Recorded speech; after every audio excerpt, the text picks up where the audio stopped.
My name is Jason. I'm Caden. I'm Jaden. I'm Mia. And we are the YHWH and the Torah channel. And we thank you guys very, very much for hanging out with us. We are your people that believe that the laws, statutes, and commands are good for all times, that they are good for all civilizations. They are good for every family. They're good for men, women, children. It's good for everybody. And the laws, statutes, and commands are found in Genesis, Exodus, Leviticus, Numbers, and Deuteronomy. And they will enhance your life. They will make your life worth living.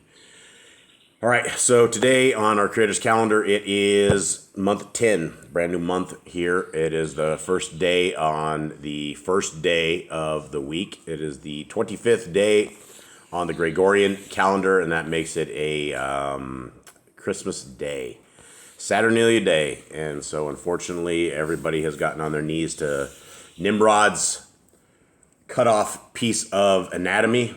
And they have allowed their children to get on their knees to a false deity. They probably put cookies and milk out for the false god that supposedly came through the chimney and gave them gifts.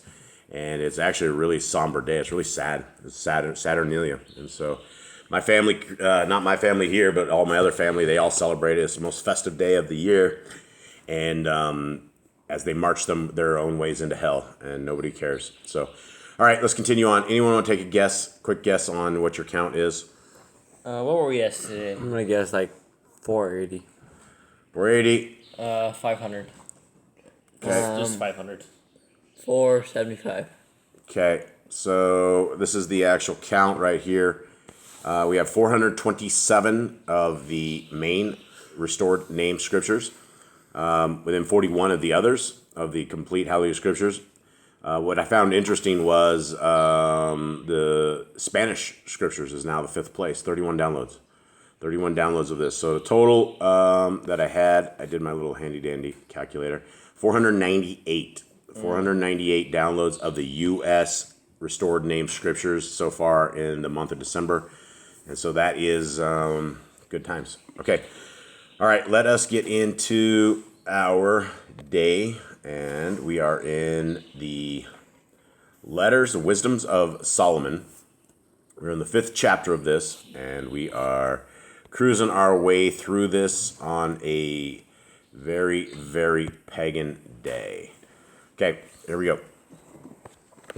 Then the righteous shall stand in great boldness before the face of those who have afflicted him, and taken no account of his works. When they see it, they shall be troubled with awesome fear, and shall be amazed at the mystery of his salvation, so far beyond all that they looked for. And they, repenting and groaning for anguish of spirit, shall say within themselves, this was he whom we once mocked, and a proverb of reproach. We fools accounted his kai madness, and his end to be without esteem. How is he numbered among the children of Elohim? And his lot is among the Kadeshim. Trying to duel this here. Therefore we have strayed from the way of truth, and the light of righteousness has not shined upon us, and the brilliance of righteousness did not rise upon us. We wearied ourselves in the way of wickedness and destruction. We have also gone through deserts where there is no path. But as for the way of YHWH, we have not known it. So we get into this thing where wicked people that have mocked Yahuwah, that have mocked the people of Yahuwah, people that follow the Torah, they realize that it's over for them. They've sinned, and this could be on Judgment Day. This could be or they just somehow realize it. But this is something you don't want. You don't want to be that person if you're not in Torah, if you're just new listening to this and you're mocking those that are keeping the Torah, if you're mocking Yah's commands.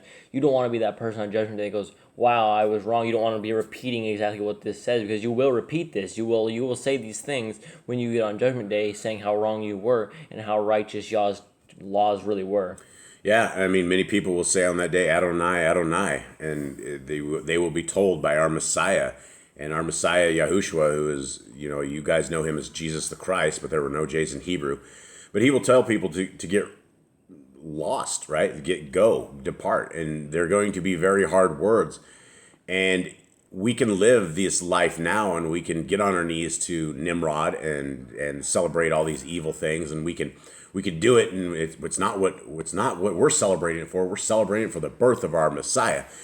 Well, it is pagan, and you're laughing at our Creator when you do this kind of stuff. You're doing what the devil wants you to do, and it's at the end of times, the only people that are going to be mocking our Creator, well, it's not going to happen, right? You might mock him now, but you're not going to mock him later. When you have that realization that the Torah is the truth, that the scriptures are all true, and you led a very evil life, you have a very, very, very long time to figure this out. If you are really celebrating, you want to celebrate the birth of Yeshua, the Messiah, you should do it on the day that is more likely to be on there, which would be the Feast of Trumpets. You're not going to binge watch your Christmas specials. You're going to binge read his life story, right? How he was laid in the manger, how he was with the animals, how there was no space for him, so he was born in the back of a manger, right? How he was shown up to all these people that came to him and worshipped him and basically gave him gifts, and they knew that they were the son, and that they knew that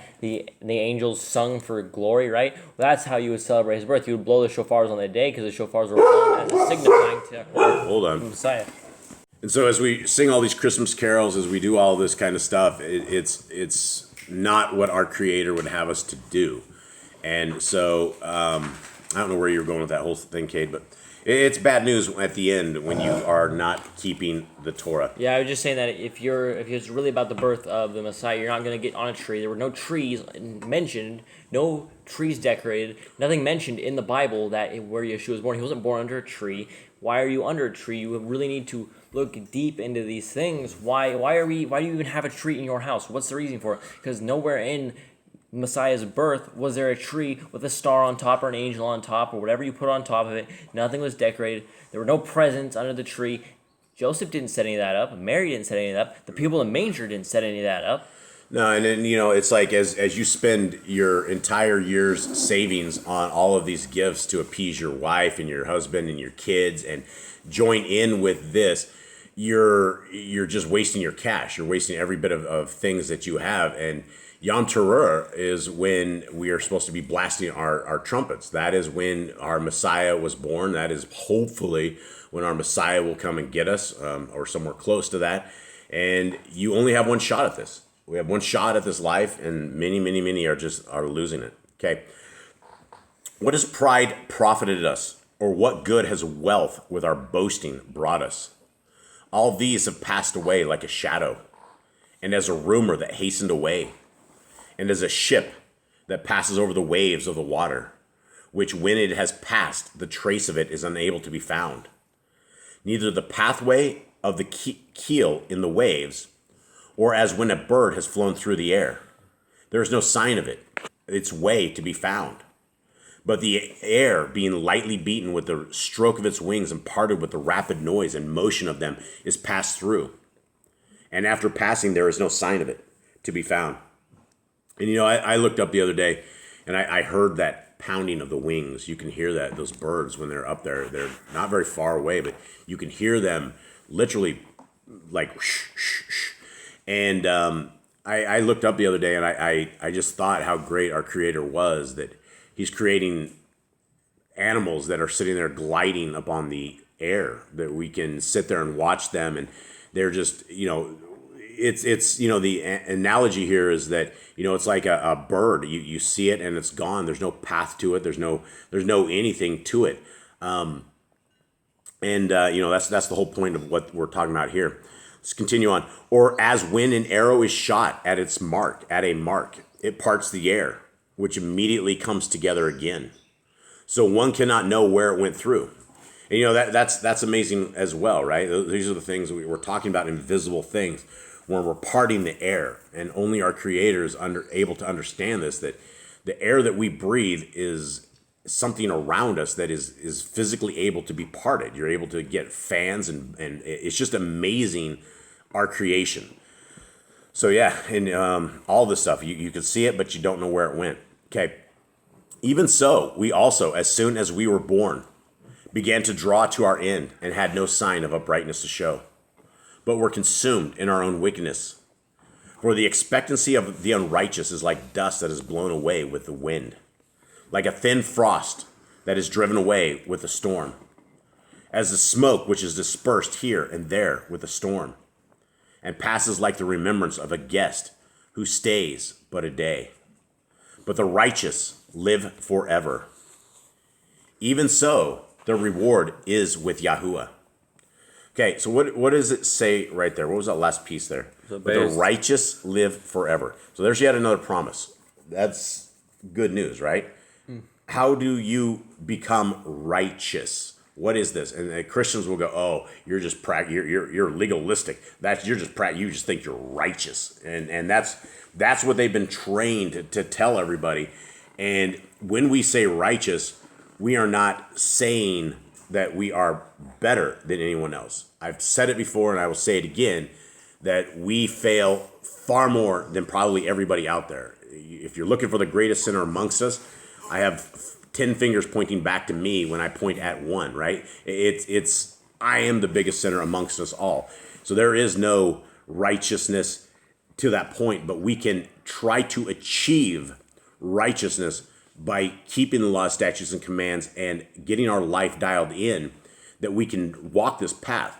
And, like we had yesterday in our Shabbat reading, a lady came in and she says, this is hate, right? This teaches hate.